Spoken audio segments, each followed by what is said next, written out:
Hello, everybody, and welcome to today's edition of the podcast. It is good to see you. Thanks again for watching on YouTube and listening on SoundCloud this morning. Alright, so today's show is going to be about the topic of passion. So, passion is something that kind of helps with the fulfillment of life. I think it is best summed up like this. Life without passion is an ice cream sundae without whipped cream and a cherry on top. Now, think about that for a second. Ice cream sundaes in general are delicious. Don't get me wrong. Love ice cream sundaes. But without that little cherry and big swirly whipped cream on top, it's just not the same. You know, it's a sense of fulfillment that we search for. It's like a desire in life. And if you don't have the whipped cream and the little cherry, it's not as fun. It feels unfulfilling. And passion in general is defined as the unification of the mind, body, and spirit. The driving force that gives you your core energy and strength to achieve fulfillment and success. The best thing you can do is become self-aware and self-reflective deeply so you can figure out what your passion in life is. If you don't know your passion in life, the action of self-reflection allows you to clearly see what motivates you, therefore making you emotionally intelligent, creating a positive outcome of self-awareness to control and shape how you feel in life. Now, on the flip side of that, turn things over on you a little bit. Woo! You have, if you're not self-aware, you won't not only understand yourself, but you won't understand others either. So, if you think about it, you have to understand yourself in order to understand others. Which could be confusing because understanding yourself is like this whole ballpark of I have no idea versus the understanding of others. It's like, okay, I got a little bit of an idea, but not really. So to help with this process, we have what is called introspection. And it's the examining of one's conscious thoughts and feelings. It's most helpful for adults seeking leadership development skills, and self-reflection, which is the examination and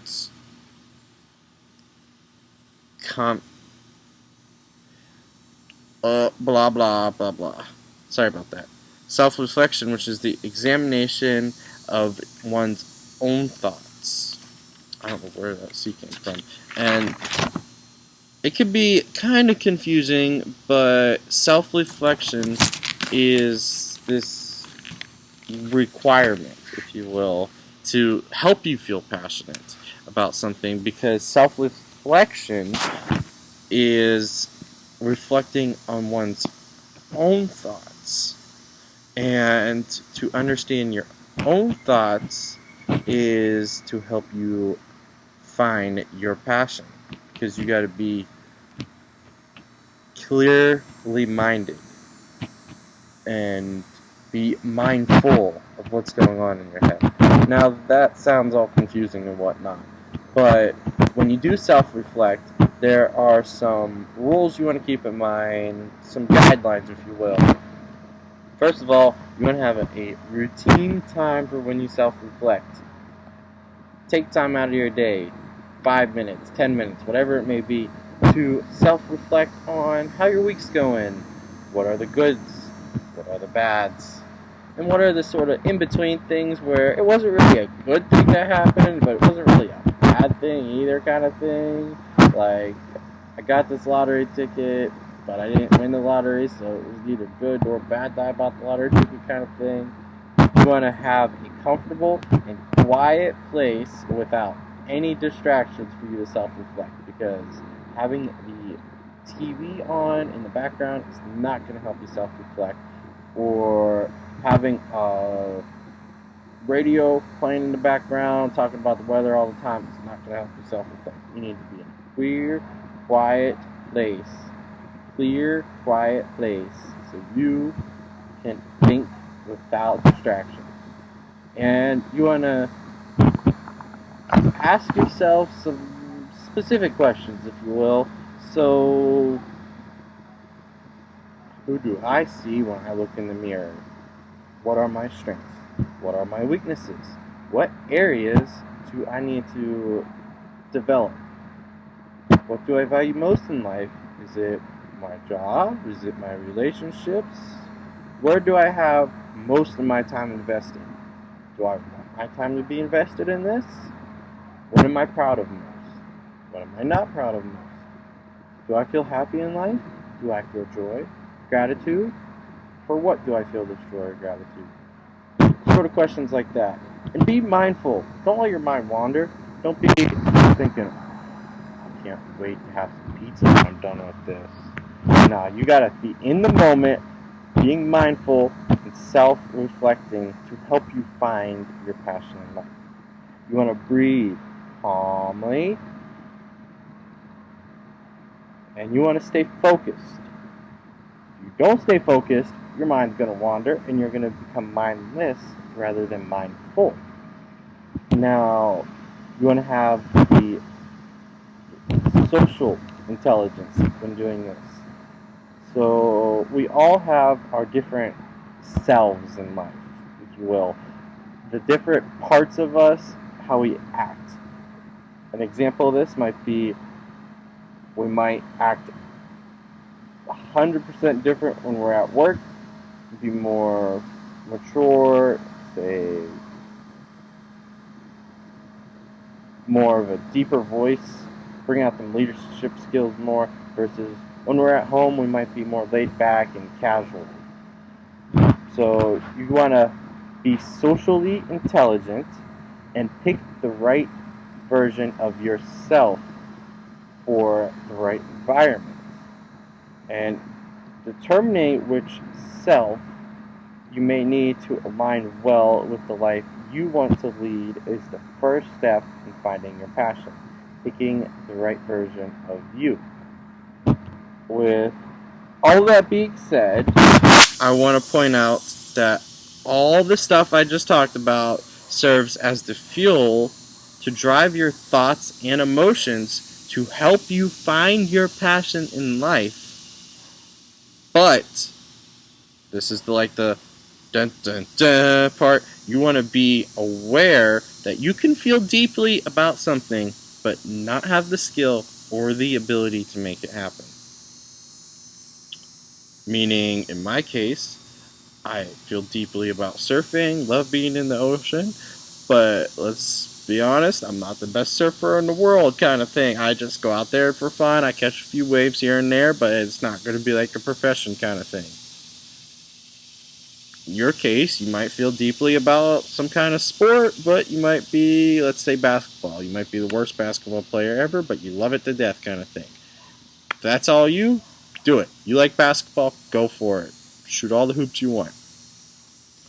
With that being said, I want to close by talking about what comes out of passion. So say you already know what you're passionate about. You might be passionate about cooking, and you might cook all the time. So passion can help bring joy.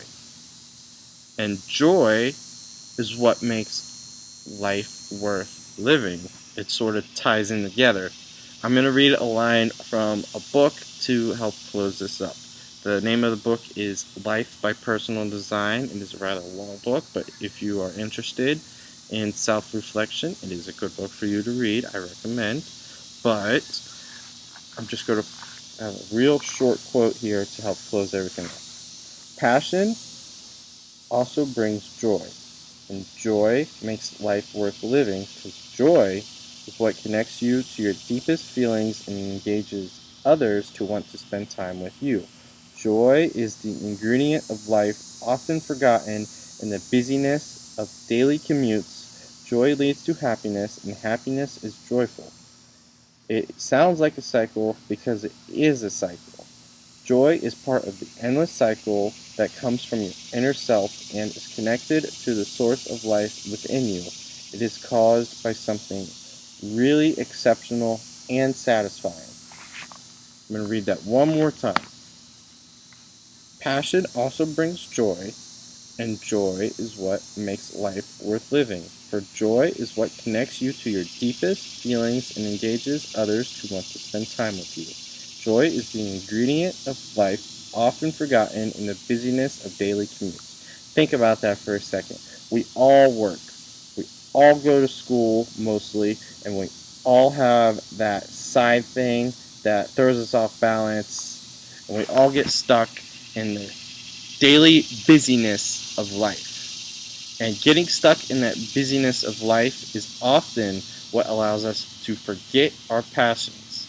We do not want to forget our passions. We want to self-reflect so we can remember what our passions are that keeps us motivated in going through life. We do not want to fall out of the endless cycle of joy, because joy is really what makes life worth living, which is kind of confusing and it's really deep, I know.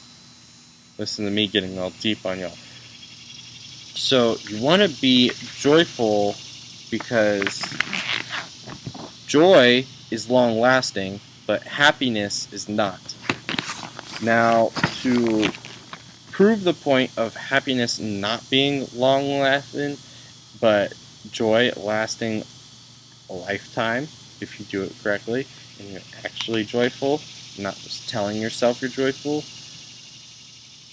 There was a study done about the days of the week. Most people, not surprising, are happier on the weekends, not during the week, with 57% of people saying that they're happier on Saturday and 55% saying they're happier on Sunday. And with the days of the week being the least happy, Tuesday specifically being the lowest at 44% of people saying Tuesdays are alright, but not feeling it. And Friday being the highest weekday at 48%. For it is not the day of the week that makes you happy, it is the mind that you have during the day of the week. If you have a joyful mindset, you will always be happy no matter what the day of the week is. So I ask you in closing, what is your passion? Are you truly passionate? Do you live a joyful life? If so, please comment below. I'd like to hear your stories. What brings you joy in life? How happy are you? Really? Do you agree that joy is more long-lasting than happiness? What are your passions in life? Maybe you like the surf. Maybe you like the podcast. Comment below and don't forget to like, comment, and subscribe so you can stay updated on the newest and funniest clips from the Sundae Scoop.